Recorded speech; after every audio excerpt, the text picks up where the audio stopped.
Ji, now let's talk about output devices. हमें जो output device का जिक्र कर रहे हैं हमारा इस वक्त है इंकजेट प्रिंटर। उसके बाद हम जिक्र करेंगे लेजर प्रिंटर और फिर फाइनली 3D प्रिंटर। प्रिंटर्स पे फोकस है इस वक्त, ठीक है। ओके जी, इंकजेट प्रिंटर जो है वो most of you have probably seen this. It's basically setup. इसमें आपके जो प्रिंटर है वो इंक यूज करके आपकी पेपर पे जो आपने कैरेक्टर्स प्रिंट करने हैं वो इंक के जरिए आपका प्रिंट होता है, ठीक है। अब आपका जो इंकजेट प्रिंटर है वो जरा चूंकि स्प्रेइंग इंक ऑन इट, तो उसके वही यानी कि एहतियात करनी पड़ती है कि if it gets wet it will spread like normal ink. You have to wait for a couple of minutes before it fully dry, so and so forth. लेकिन ये आपका कन्वेंशनल इंकजेट प्रिंटर है। अच्छा, अब इंकजेट प्रिंटर के अपने advantages हैं। For example advantage इसका ये है कि printer relatively cheap to buy होता है। सो प्रिंटर इटसेल्फ सस्ता है, लेकिन और हाई क्वालिटी कलर प्रिंट्स भी निकाल लेता है, यस। लेकिन डिसएडवांटेज इसका सबसे बड़ा ये है कि it's very expensive to run. So it's cheaper to buy but expensive to run. Expensive to run क्यों है? क्योंकि इसकी इंक बहुत एक्सपेंसिव होती है। सो अगर आपकी इंक जो कार्ट्रिजेज, आपको दो कार्ट्रिजेज होती हैं, ब्लैक कार्ट्रिज होती है और एक कलर कार्ट्रिज होती है। ये अगर कार्ट्रिजेज आपकी खाली हो जाए तो ये बड़ा एक्सपेंसिव होता है। सो डिफरेंट मेथड्स हैं but they not actually good. अब कार्ट्रिज रिफिल भी कर सकते हैं, लेकिन इवेंचुअली आपकी वो कार्ट्रिज खराब हो जाएगी and you start bleeding ink all over. तो इसलिए आपको इवेंचुअली कार्ट्रिज ही रिप्लेस करनी पड़ती है, विच इज़ वेरी एक्सपेंसिव। दूसरा मसला ये है कि हाई वॉल्यूम प्रिंटिंग के लिए बेस्ट नहीं है। ज़ाहिर एक्सपेंसिव है तो हाई वॉल्यूम प्रिंटिंग तो वैसे ही नहीं होगी। दूसरी चीज़ है स्लोअर प्रिंटिंग है, लाइन बाय लाइन प्रिंट करता है, रिलेटिवली स्लो। अभी मैं आपको उसकी वर्किंग समझाता हूँ। सो ये थे प्रिंटर क्या चीज़ है। Inkjet sprays ink using different technologies. हो सकता है पीजोइलेक्ट्रिक है या हो सकता है थर्मल बबल है। आपको एक्सप्लेन करता है इसमें क्या होता है। लेकिन स्प्रिंग इंक स्प्रे करता है, जो आपका कलर प्रिंट होना जरूरी होता है उस हिसाब से कलर्स कॉम्बिनेशन आपके पेपर पे प्रिंट करता है। एडवांटेज आपको बता दिया है कि हाई क्वालिटी प्रिंटिंग है, printer itself cheaper to buy होता है। डिसएडवांटेज क्या है? हाई वॉल्यूम प्रिंटिंग नहीं कर सकता, एक्सपेंसिव टू रन है, और मोस्टली जो आप कह सकते हैं कि इसके जो चार्जेस हैं ऑफ दी कार्ट्रिज काफ़ी ज़्यादा होते हैं। जो आपकी इंक जो है उसको थोड़ा ड्राई होने का टाइम चाहिए। इंक इटसेल्फ जो है इंक है, पानी छानी गिर जाए तो आपका ब्लीड होने का खतरा होता है, पेपर खराब हो जाता है, इंक सारा खराब हो जाता है। Okay, now let's see the working of this.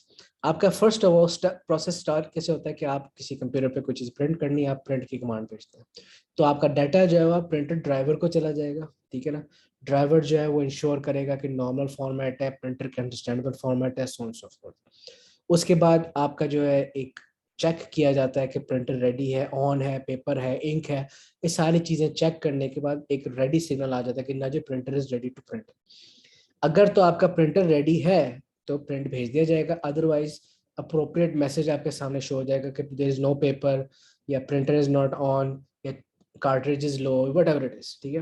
लेकिन अगर ऐसे कोई मसला ना हो तो फिर आपका सिंपली एक जो कमांड है वो फॉरवर्ड हो जाती है प्रिंटर को, और प्रिंटिंग का प्रोसेस स्टार्ट हो जाता है, ठीक है। ओके जी, अब प्रिंटिंग का प्रोसेस स्टार्ट होने से पहले प्रिंटर को डाटा नहीं डायरेक्टली पहुंचाया जाता, प्रिंटर के बफर में रखा जाता है। अब बफर क्या चीज होती है? एक टेम्परेरी स्टोरेज है, ठीक है, जहां पे आपके पास डाटा पड़ा होगा और प्रिंटर इस अपनी स्पीड के हिसाब से इस डाटा को अपने बफर से प्रिंट करता रहता है। अब बफर की जरूरत इसलिए क्योंकि आपका सीपीयू, हमें पहले स्टडी किया हुआ है कि सीपीयू इज वेरी फास्ट। तो सीपीयू जो है डाटा भेज देता है प्रिंटर पे और वो और किसी काम पे लग जाता है। और मीनवाइल आपका प्रिंटर जो कि बड़ा स्लो है, वो अपने स्पीड पर आहिस्ता आहिस्ता प्रिंट कर रहा होता है, उसको सीपीयू की जरूरत नहीं होती बिकॉज डाटा पहले से बफर में पड़ा होता है। जैसे ही आपका बफर खाली होगा तो प्रिंटर फिर इंटरप्ट जनरेट करके और डाटा मंगवा लेगा, ठीक है। लेकिन फिलहाल it's at its own pace continuously printing data from the buffer. Meanwhile the CPU is busy doing something else, ठीक है। तो ये आपके बफर की जरूरत होती है, हर जगह बफर होता है आपका। ये इंकजेट पे भी होता है, लेजर पे भी होता है, जहां पे भी आप, बिकॉज सीपीयू बहुत फास्ट होता है, उसका टाइम नहीं जाया करना चाहिए, तो हम बफर का यूज करते हैं। अच्छा जी, अब आपने बफर को डाटा भेज दिया। अब जब बफर को डाटा भेज दिया, अब आपका प्रिंटिंग प्रोसेस स्टार्ट हो जाता है। अब प्रिंटिंग प्रोसेस के स्टेप्स क्या है? पहले आपका sheet of paper is fed to the printer. आपका जो प्रिंटर हेड है, ये आपका प्रिंटर हेड है, ठीक है ना। ये लेफ्ट से राइट मूव करता है। सो आपने एक लाइन प्रिंट करनी है, वो लेफ्ट से राइट, और इसको प्रिंटर हेड को मूव करने की जो चीज होती है ये बेल्ट होती है। बेल्ट के ऊपर ये मोटर लगी है, स्टेपर मोटर। स्टेपर मोटर का मतलब ये कि ये बीच में रुक जाती है, can stop at very short short movements, stepper motor कहते हैं। एक वर्ड प्रिंट किया, फिर आगे रुक के फिर एक और प्रिंट कर दिया, सो ऑन सो फोर्थ। और इन सब अरेंजमेंट को सीधा रखने के लिए आपके पास यहाँ पे एक स्टेबलाइजर बार लगी हुई होती है, ये रही। ओके, सो आपका प्रिंट हेड जो है ये दोनों कार्ट्रिजेस के साथ लेफ्ट और राइट मूव करने लग जाता है, ठीक है ना, और लाइन बाय लाइन प्रिंट कर रहा है।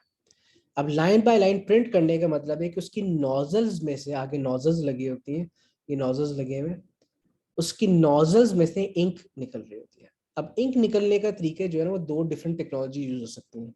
एक आपकी कहलाती है पीजियो इलेक्ट्रिक और एक आपके पास कहलाती है थर्मल बबल। जरा इसकी लॉजिक समझे। आपकी पीजियो इलेक्ट्रिक जो है ना वो एक ऐसा क्रिस्टल है जो वाइब्रेट करेगा जब उसको करंट दिया जाएगा।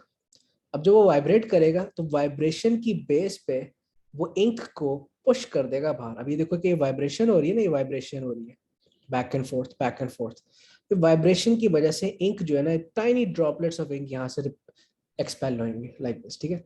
सो अगर तो वो नोजल्स जो है पीजो इलेक्ट्रिक टेक्नोलॉजी यूज कर रहे हैं तो इसकी टेक्नोलॉजी जो है piezo electric crystal which becomes charged and which vibrates, और वाइब्रेशन की बेस पे वो इंक को आगे से टाइनी ड्रॉपलेट्स ऑफ इंक को आगे एक्सपेल करता है, ठीक है। तो अगर पीजो इलेक्ट्रिक टेक्नोलॉजी, और अगर थर्मल बबल है तो थर्मल बबल का भी देखो अगेन नोजल इस तरफ है, ये आपकी थोड़ी सी इंक यहाँ पे पड़ी हुई है, आपके पास यहाँ पे एक हीटिंग प्लेट है, ये हीटिंग प्लेट जो है ये हीट होने लग जाती है और आपके पास एक बबल फॉर्म हो जाता है, हीट बबल। ये थर्मल बबल इसको ही कहते हैं। जब ये हीट बबल इतना एक्सपैंड कर जाएगा इट विल देन क्या कहते हैं कि एक्सप्लोड। जब एक्सप्लोड करेगा तो it will expel tiny droplets of ink from here, ठीक है। सो इसकी टेक्नोलॉजी जो है, ये थर्मल बबल की टेक्नोलॉजी क्या है, ये बेसिकली एक बबल के पे रिलाई करती है जो कि हीट मिलने की वजह से एक्सपैंड करेगा और फट जाएगा, और जब वो फट जाएगा तो उस फटने के इम्पैक्ट से आपकी इंक यहाँ पे नोजल से एक्सपेल होगी, ठीक है। सो ये दोनों टेक्नोलॉजीज हो सकती हैं, या थर्मल बबल हो सकता है, पीजो इलेक्ट्रिक हो सकता है, लेकिन कॉन्सेप्ट ये है कि नोजल के through tiny droplets of ink निकल रहे होते हैं और वो इस पेपर पे आके स्प्रे हो रहे होते हैं। जब आपने एक लाइन प्रिंट कर दी तो फिर आपका पेपर थोड़ा सा और नीचे चला जाएगा, ठीक है, थोड़ा सा पेपर और नीचे चला जाएगा और आपका फिर अगली लाइन प्रिंट होने लग जाएगी उसी तरीके से लेफ्ट राइट, एक और लाइन प्रिंट हो जाएगी, फिर नीचे मजीद पेपर चला जाएगा and you will print another line left to right, ठीक है ना। और लाइन बाय लाइन प्रिंटिंग करते हुए आप पूरा इंटायर पेज प्रिंट कर सकते हैं, ठीक है। अगर आपका बफर खाली हो जाता है, मजीद डाटा नहीं है, तो आपका कंप्यूटर, आपका प्रिंटर जो इंटरप्ट जनरेट करेगा और आपका प्रोसेसर जो है वो मजीद डाटा बफर में भेज के फिर आपके प्रिंटर की प्रोसेस को दोबारा स्टार्ट कर देता है, ठीक है। This is the basic working of your inkjet printer. अच्छा जी, अब जरा बात करते हैं लेजर जेट की। अब लेजर प्रिंटर में क्या होता है कि instead of printing page by page, you are actually printing line by line की बजाय अब आप पूरा पूरा पेज इकट्ठा प्रिंट कर रहे होते हैं, ठीक है। अब पूरा पूरा पेज इकट्ठा प्रिंट करने का मतलब क्या है कि इट्स फास्टर, ठीक है ना। सो वहां पे आप लाइन बाय लाइन प्रिंट कर रहे थे, यहाँ पे आप one page on a whole print कर रहे हैं, तो ऑब्वियसली आपका laser printer is much fast. अच्छा, अब लेजर प्रिंटर के अपने एडवांटेजेस क्या हैं कि it's actually very good for high quality high volume printing. So it's very fast, और जो इसका जो टोनर है वो भी तो एक्सपेंसिव नहीं है, वो बहुत ज़्यादा प्रिंट्स निकाल सकता है। सो हाई वॉल्यूम प्रिंटिंग के लिए लेजर प्रिंटर बेटर टेक्नोलॉजी है। आपने देखा होगा फोटो कॉपी मशीन वगैरह में ये चीज़ यूज होती है, ठीक है, हाई वॉल्यूम प्रिंटिंग। अच्छा, डिसएडवांटेज क्या है कि the printer itself is very expensive. तो एक दफ़ा खर्चा है, लेकिन एक दफ़ा आप उसको प्रिंटर ले लेते हैं तो वो आपका काफ़ी ज़्यादा प्रिंट्स निकाल सकता है, ठीक है। अच्छा नाउ, अब इसकी जो है ना ज़रा वर्किंग पे बात करते हैं। आपके पास ये एक ड्रम है, ठीक है ना, ये रोटेटिंग ड्रम है, इसको आप एक इलेक्ट्रिकल चार्ज दे देते हैं, ठीक है। अब इलेक्ट्रिकल चार्ज आपने किस तरीके से देना है कि आपने पूरे पेज पे जो जो चीज़ प्रिंट करनी है ना उस हिसाब से इलेक्ट्रिकल चार्ज देना है। नाउ इसको laser printer by the way कहते क्यों है, क्योंकि आपकी एक laser light it's being shined on a mirror, और वो मिरर से रिफ्लेक्ट होके आपके ड्रम पे आती है, और ड्रम पे जिस जिस जगह पे आपने प्रिंटिंग करनी है ना उस हिसाब से वो लेजर लाइट वहां पे हिट करती है, ठीक है। अच्छा, अब आपका जो ड्रम है उसको पहले से एक इलेक्ट्रिकल चार्ज दिया हुआ होता है, और जहां जहां आपकी लेजर लाइट उस पर हिट करती है वहां से चार्ज रिमूव कर दिया जाता है, ठीक है। सो अगर आपने पूरा एक लेटर एच पूरे पेज पे एच प्रिंट करना था तो जहां जहां एच ने प्रिंट होना था वहां वहां आपका इस ड्रम के ऊपर से चार्ज रिमूव हो गया है, ठीक है ना। अच्छा, उसके बाद अब उसको किया किस तरीके से कि आपके प्रिंटिंग के दौरान जहां जहां प्रिंटिंग एरिया है वहां पे लेजर ऑफ हो गया होगा, क्योंकि वहां पे आपका चार्जर, जी जी, जहां जहां आपका सरफेस पे लेजर हिट करेगा वहां से चार्ज रिमूव हो जाएगा, ठीक है। So yes, at each position the laser is either switched off to leave the charge on the rim or switched on to discharge the pulse. तो जहां जहां आपका लेजर हिट कर रहा है वहां से आपका चार्ज रिमूव हो रहा है, ठीक है। अच्छा, सो अगर मैंने पूरा एक लेटर प्रिंट करना है तो जहां जहां मेरा लेजर हिट कर रहा होगा उस जगह पे मेरा चार्ज खत्म हो जाएगा, ठीक है।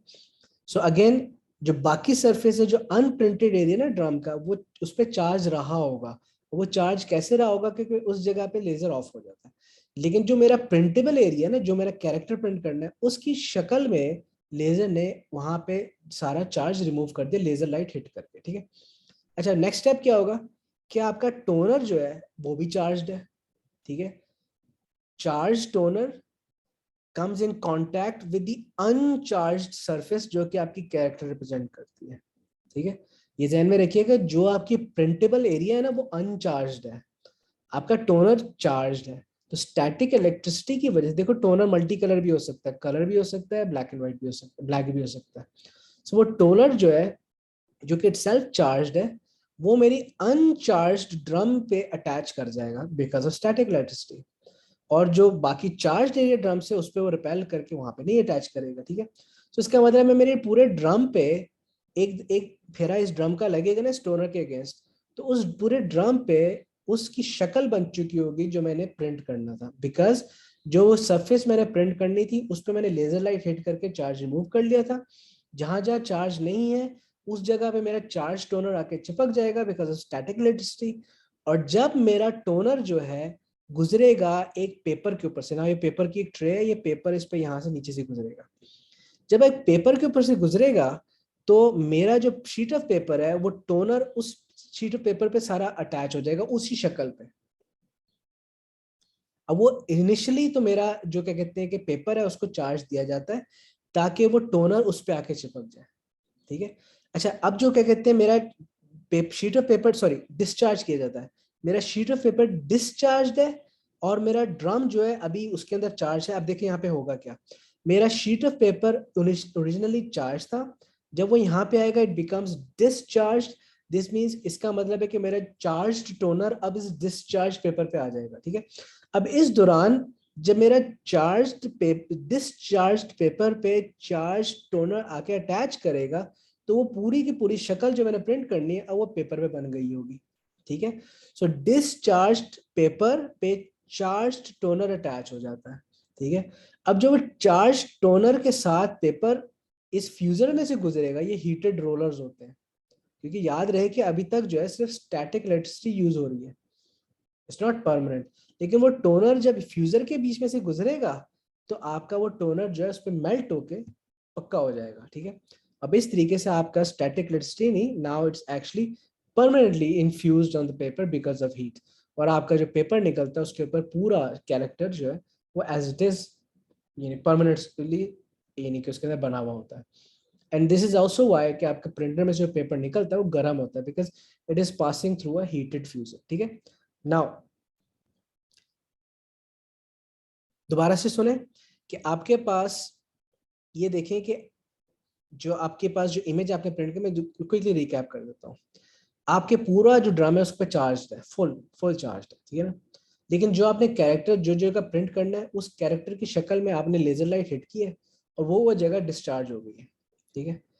जब वो डिस्चार्ज एरिया चार्ज टोनर से कांटेक्ट में आती है तो वो टोनर पे चिपक जाता है बिकॉज ऑफ स्टैटिक इलेक्ट्रिसिटी। जब वो ड्रम जो है आपके पेपर के ऊपर से गुजरेगा, पेपर भी डिस्चार्ज है, तो वो चार्ज टोनर जो है वो डिस्चार्ज पेपर पे उसी शक्ल में आके अटैच हो जाएगा। और जब वो फिर पेपर है with the toner attached on it with static electricity passes through a fusor, it becomes melted, it becomes permanently infused। और फिर आपके पास वो परमानेंटली शक्ल बन जाती है। उसके बाद जो पेपर सामने आ रहा होता है उसमें स्टैटिक इलेक्ट्रिसिटी नहीं है, वो एक्चुअली परमानेंटली उसके अंदर शक्ल बनी हुई होती है। सो कहने का तो है ये लेजर प्रिंटर, लेकिन इसमें स्टैटिक इलेक्ट्रिसिटी जो है वो बहुत हैवी रोल प्ले करती है, ठीक है। तो ये था आपका था लेजर प्रिंटर। अब रिलेटिवली न्यू टेक्नोलॉजी है हमारे पास, उसको हम 3D प्रिंटर कहते हैं। अब 3D प्रिंटर्स को 3D प्रिंटर इसलिए कहते हैं क्योंकि अभी तक हमने जो देखे हैं वो प्रिंटिंग 2 डायमेंशनल्स में, पेजेस में, एक्स और वाई। लेकिन अब हम ऐसे प्रिंटिंग करें जो एक्स, वाई और जी डायमेंशन में प्रिंट करते हैं, सॉलिड ऑब्जेक्ट प्रिंट करने के लिए। So this is our, for example, this printer is printing this vase, and it can do this because of some technology using 3D scanners and a computer aided design software, CAD software, ठीक है। लेकिन 3D printers जो है ना उनमें कुछ variations हैं। क्या करता है कि आपके पास लेयर बाय लेयर मैन्युफैक्चरिंग करेगा ये, ठीक है, इसने लेयर बाय लेयर मैन्युफैक्चरिंग कर, बिकॉज आपका 3D स्कैनर भी जो है ना वो स्लाइसेस में स्कैन करता है, तो आप लेयर बाय लेयर मैन्युफैक्चरिंग करेंगे। और वो जो मैन्युफैक्चरिंग करेंगे वो यूजिंग सम, हो सकता है रेजन हो, प्लास्टिक, या हो सकता है मेटालिक मटेरियल हो, या कुछ सिरेमिक हो, ठीक है। ये आप इस मटेरियल के साथ उसकी प्रिंटिंग करते हैं, ठीक है ना। अच्छा, अब आपकी जो प्रिंटिंग टेक प्लेस करती है ना उसमें दो वेरिएशन हो सकती हैं। हो सकता है वो एडिटिव मैन्युफैक्चरिंग है, हो सकता है सब्ट्रैक्टिव मैन्युफैक्चरिंग है। एडिटिव मैन्युफैक्चरिंग का मतलब है कि आपकी बॉटम अप जो है लेयर बाय लेयर बनना शुरू हो जाती है, ठीक है ना, लेयर बाय लेयर मैन्युफैक्चर होती है। अच्छा, दूसरी चीज़ है, हो सकता है सब्ट्रैक्टिव मैन्युफैक्चरिंग है, कि आपकी layer by layer ground up से बनने के बजाय एक सॉलिड ऑब्जेक्ट है और उसमें से आप कट करते हैं, लेयर बाय लेयर कटिंग करते जाते हैं। वुड ऑब्जेक्ट है, वुडन ऑब्जेक्ट या स्टील का एक सॉलिड ब्लॉक है, और उस पर आप कटिंग करते हुए इवेंचुअली आपके पास एक पूरी ऑब्जेक्ट बन जाता है। सो इसको सब्ट्रैक्टिव मैन्युफैक्चरिंग करते हैं। सो एडिटिव मैन्युफैक्चरिंग में आप जो मटेरियल है वो ऐड करके फिगर बना रहे होते हैं, और सब्ट्रैक्टिव मैन्युफैक्चरिंग में आप एक सॉलिड ब्लॉक में से चीजें कट करके अपनी अपनी वो 3D ऑब्जेक्ट बना रहे होते हैं, ठीक है। इसके अलावा आपके पास डायरेक्ट 3D प्रिंटिंग होती है। इसमें आपके पास जो नोजल्स हैं वो रेजन प्रिंट कर रहे होते हैं, लेकिन और वो इंकजेट की तरह मूव करते हैं, लेकिन इंकजेट तो आपका लेफ्ट राइट मूव करता है ना, ये अप एंड डाउन भी मूव कर रहे होते हैं, ठीक है। एक ये 3D एक और वेरिएशन है। और फिर एक बाइंडेड 3D प्रिंटिंग होती है, जिसमें आपके पास दो पासेस टेक प्लेस करते हैं। पहले पास में तो आपका ओवरेंचुअल ऑब्जेक्ट बन जाता है, फिर दूसरे पास में आप उसके गिर्द एक ग्लू लगाते हैं, जिसकी वजह से वो परमानेंटली एक डायग्राम बन जाती है, ठीक है। नाउ एक दफा इसकी नजर मार लेते हैं अबाउट द स्टेप्स, ठीक है। Design is made using computer design software. So आपने जो भी चीज प्रिंट करनी होती है आपको पहले CAD सॉफ्टवेयर में उसको बनाना पड़ेगा। वो फाइनलाइज ड्राइंग जो है वो 3D प्रिंटर को स्पेशलाइज्ड ड्राइवर के थ्रू पहुंचा दी जाती है।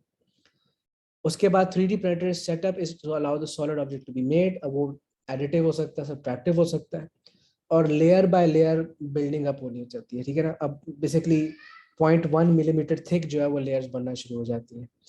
अब इसमें काफ़ी टाइम भी लग सकता है, कुछ बड़े फास्ट भी होते हैं, ठीक है ना। और फाइनली आखिर में जब आपके पास एक रफ इसका एक आउटलाइन बन जाती है तो उसके ऊपर से एक्सेस मटेरियल हटा दिया जाता है। अगर आपने कुछ सिरेमिक किया है तो वो पाउडर सा बनता है, उसको ब्लो ऑफ कर दिया जाता है। अगर आपने कोई रेजन किया है तो वो जेली लाइक मटेरियल बनता है, उसको रिमूव कर दिया जाता है। और इन केस जब आपके पास एक फाइनल यानी ऑब्जेक्ट बन जाता है तो उसको कुछ घंटे तक, शायद कुछ दिनों तक उसको क्योर करने के लिए, यानी उसको फाइनलाइज सेट होने के लिए कुछ घंटों के लिए रख दिया जाता है कि वो आपकी जो 3D इमेज बनी है वो आपकी फिर फाइनल शक्ल बन जाए उसकी, ठीक है। तो ये आपका प्रोसेस है 3D। इसकी एप्लीकेशन हमारे पास बहुत सारी हैं। ओरिजिनली तो इसका ये प्लान था कि नासा में आपने टूल्स आपने किसी स्पेस स्टेशन में पहुंचानी है, तो instead of carrying the tools which will take cost space, वहाँ पे एक प्रिंटर हो तो वहीं पे आप जो चीज़ आपको चाहिए वहीं पे प्रिंट करना, फौरी तौर पे टाइम भी लगेगा उधर पहुंचाने में और वेट भी होता है। तो इंस्टेड ऑफ डूइंग दैट एक दफ़ा वहाँ पे प्रिंटर रख दिया जाए और वहीं पे प्रिंटर से जो चीज़ आपको चाहिए वहाँ पे प्रिंट करें। अब हम इसको और बड़ी एप्लीकेशंस पे देखते हैं।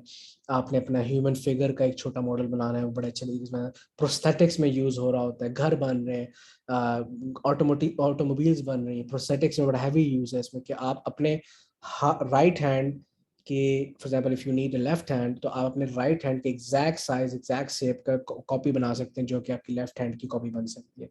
तो this is where wide range of 3D applications और 3D imprinting is being used today, ठीक है।